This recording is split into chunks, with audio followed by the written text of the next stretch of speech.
За мен е чест в този символен ден, 28 април, Деня на международната синдикална солидарност, загиналите при трудови злополуки и Международния ден за безопасност и здраве при работа. Да кажа добре дошли на всички наши приятели, наши гости, наши колеги, дошли с ясната мисъл и желание да почетат паметта на загиналите работници на работното си място. Сред нас е заместник министъра на труда и социалната политика, госпожа Светлана Дянкова. Добре дошла, госпожа Дянкова. С нас заедно е традиционно и винаги е била до нас шефа на Главната инспекция по труда, госпожа Румяна Михайлова. С нас е и подуправителя на НОИ, не виждам къде е Веси, Весела Карастоянова. Добре дошли.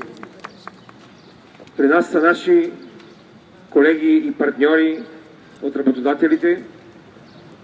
Господин Димитър Бранков, заместник-председател на Българска стопанска камара. Представители на предприятия, на учреждения, на институции.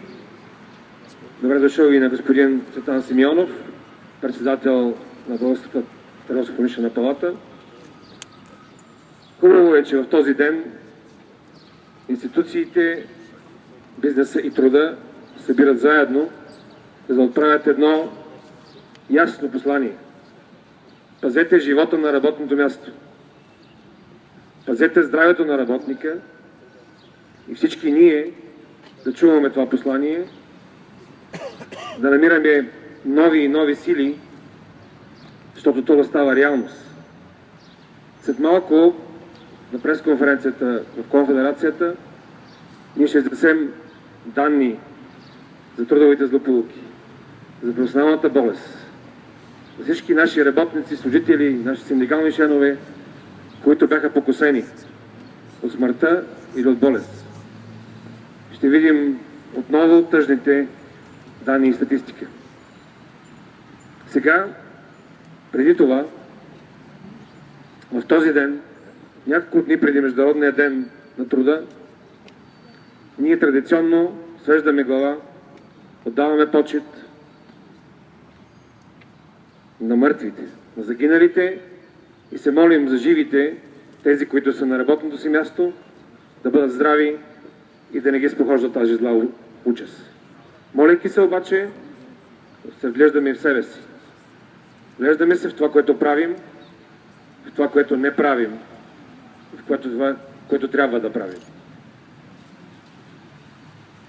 Аз съм убеден, че в такива мигове всеки един в душата си намира основание да отправи и критични бележки към себе си, към своята работа, към това, което е свършил и не е свършил, но щом като има все още смърт на работното място, значи сме длъжници. Всички сме длъжници и трябва да помним това. Скъпи приятели, сега, преди да сведем глава в едноминутно мълчание, ще помоля всички наши колеги, които са подготвили своите венци, да положат венците и цветята на паметника, нашия паметник на солидарността, толерантността и свободата. И плочата на загиналите, естествено, работници и служители. Ja, schon. Nimm mal bitte dann weiter.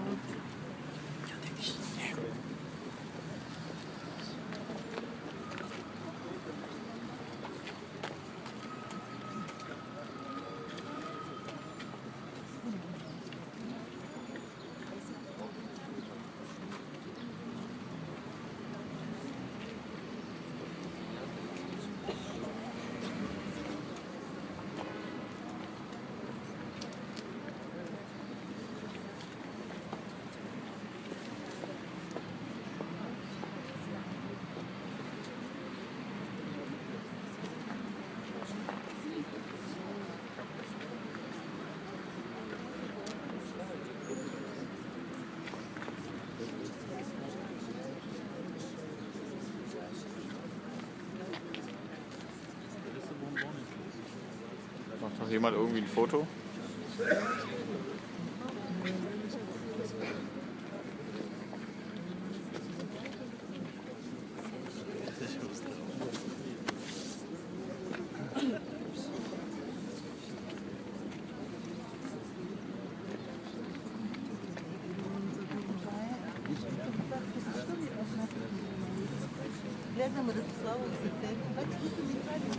Sem folha.